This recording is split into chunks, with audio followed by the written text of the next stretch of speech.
साक्षी जी हरिद्वार से। राधे राधे। जी महाराज जी, आपके चरणों में कोटि कोटि प्रणाम। महाराज जी, आप कहते हैं कि जो भी कार्य करें अभ्यास पूर्ण रहें, चाहे पढ़ाई करें या व्यापार करें। गुरुदेव, कभी कभी अभ्यासरत रहने के लिए सत्संग का समय निकल जाता है। गुरुदेव मार्गदर्शन करें कि उस समय किसको मानता दें, कर्म को या सत्संग या नाम जप को। नहीं, जैसे आप पढ़ाई पढ़ रहे हो तो उस समय आपको पूरी एकाग्रता पढ़ाई पे देनी है, क्योंकि वो भी भगवान की एक पूजा है। जैसे हम भगवान की पूजा करते हैं ना, अलग अलग भगवान को भोग लगाते हैं, भगवान की आरती करते हैं, तो ये पूजा है ना अलग अलग। ऐसे विद्या अध्ययन अपना कर्तव्य है।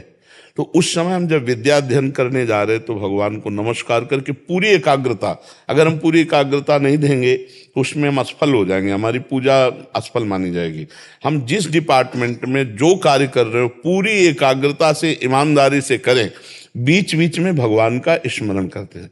जैसे हम 5-10 मिनट में एक बार बोल लिया राधा, अब क्या परेशानी है, कलम रोकी राधा, और 2 घंटे 4 घंटे 8 घंटे जो भी कार्य किया या पढ़ाई की, बाद में भगवान के चरणों में वो कर्म अर्पित कर दिया, उसे कर्म समर्पण योग कहते हैं। हे प्रभु, 6 घंटे से ये जो हम पढ़ाई कर्म कर रहे थे, इसमें जो भी त्रुटि हुई हो और आपका जो भी विस्मरण हुआ हो, वो सब समय आपके चरणों में समर्पित। आपकी आध्यात्मिक उन्नति पक्का, आप आध्यात्मिक यात्रा कर रहे हैं। जब युद्ध अध्यात्म हो सकता है तो और क्या बकाया रहेगा। युद्ध में तो गला काटना है ना। भगवान करे माम अनुस्मर युद्ध च, मेरा स्मरण करते हुए युद्ध कर। तो अपने लोग बिल्कुल मतलब 2 डिपार्टमेंट कर लिए, एक भगवान का डिपार्टमेंट और एक संसार का डिपार्टमेंट, इसलिए हम परेशान हो जाते हैं। अगर हम भगवान और संसार को एक कर लें तो समस्या न रह जाए। और एक ही है, दूसरा कोई है ले, उसी का खेल है और सबकी जिम्मेवारी है अपने अपने कर्तव्य का पालन। कोई किसी की बहन है, कोई किसी की बेटी है, कोई किसी की पत्नी है, कोई किसी की माँ है, सबका अलग अलग कर्तव्य है और एक ही शरीर से कई कर्तव्यों का पालन करना है। इन कर्तव्यों का ठीक ठीक पालन कर लेने का मतलब है भगवान की आराधना। दूसरे से सुख ना चाहते हुए हम अपने कर्तव्य का दूसरे के प्रति पालन करें, ये भगवान की आराधना हो जाएगी। आप हर समय प्रसन्न रहेंगे यदि भगवत आराधना में रहेंगे। भगवत आराधना का मतलब केवल माला चलाना ही नहीं है, अपने कर्तव्य का सांगोपांग पालन करना है। गुरुदेव, जैसे मैंने अभी सीए की पढ़ाई पूरी करी और मैं व्यापार शुरू कर रही हूँ, तो उसकी वजह से जैसे आपने कहा अभ्यासरत रहो, तो रात तक लेट तक काम करना पड़ता है अपना सब कुछ। और ऐसा लगता है आपसे हम तब मिलते हैं जब हम सत्संग सुनते हैं, मतलब ऐसा लगता है हम आपसे उस दिन निकटता लगती है जब हमने सत्संग सुना। तो हमने भागवत सुनने का नियम शुरू करा, पर तब काम लगता है और अभी नहीं, हमें ये बताइए 24 घंटे में आप कितने घंटे काम कर सकते हैं जो बिल्कुल तन्मयता पूर्वक कर सकते हैं? गुरुदेव 10-12 घंटे। 12 घंटे। 30 मिनट सत्संग सुन लीजिए। 30 मिनट, 12 घंटे अगर हम काम कर रहे हैं और 30 मिनट हम सत्संग के लिए निकाल लेते हैं तो क्या हमारा घाटा हो जाएगा? 6 घंटे 8 घंटे शयन के लिए होते हैं, 12 घंटे काम के लिए होते हैं।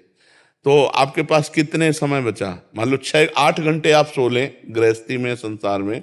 वैसे तो अब तो 3-4 घंटे का आदेश करते हैं साधक के लिए, लेकिन गृहस्थी में मान लो हम 7 घंटे 8 घंटे मान लो, और आप 12 घंटे काम करते हैं, तो 12 + 8 कितने हुए?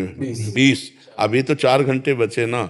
तो जो समय आप मनोरंजन में और व्यर्थ में देते हैं वो समय हमें दे दीजिए, आप महात्मा बन जाएंगे।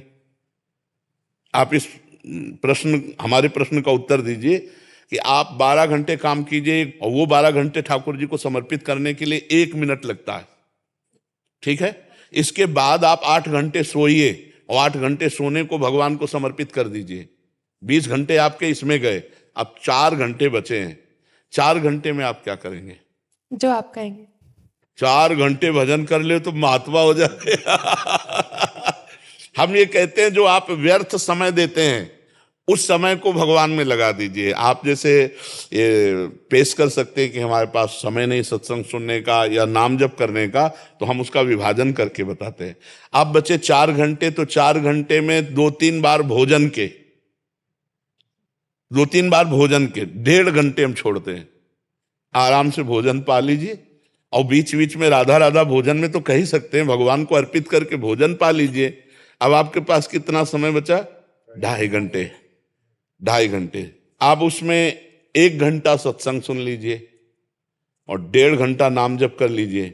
2.5 घंटे आप हमें दे दीजिए, फिर देख लीजिए, 2.5 घंटे आप समय निकाल कर दे दीजिए अगर हमें, और आप अध्यात्म के अच्छे साधक न बन जाए तो आप हमें बताना, पर गलत मत करना, व्यभिचार मत करना, व्यसन मत करना, गंदी बातें ना देखना ना सुनना, फिर आप देख लो कितने अच्छे बन जाओगे आप। अगर आप गंदी बात बीच में करते रहोगे तो फिर आपको लगेगा कि मैं जो कर रहा हूं उसका कुछ अनुभव नहीं हो रहा है, क्योंकि घड़े में अगर एक भी छेद कर दो तो धीरे धीरे पानी उससे निकलता जाएगा। तो ऐसे ही अगर हमारे दोष हैं, गलत धर्माचरण विरुद्ध अधर्म आचरण, तो फिर आपको आनंद नहीं मिलेगा। हम पहले कह रहे हैं, अधर्माचरण का जब तक नाश नहीं होगा तब तक भगवदानंद का स्फुरण नहीं होता। तो इसलिए हमें सहयोग करो कि आप जैसे बॉयफ्रेंड गर्लफ्रेंड, ये गंदी बातें जो भारत में आ गई हैं, आप लोग उसे स्वीकार ना करें, आप लोग धर्म पूर्वक चलें। आप जब एक दूसरे को मित्र बनाएं तो माता पिता की अनुमति से शास्त्र संयम पूर्वक पाणी ग्रहण करके गृहस्थी में जाइए, फिर प्यार से रहिए, कोई परेशानी नहीं। ये गंदी बातें हमारे धर्म के विरुद्ध हैं और इससे आपका जीवन और परमार्थ दोनों नष्ट होता है।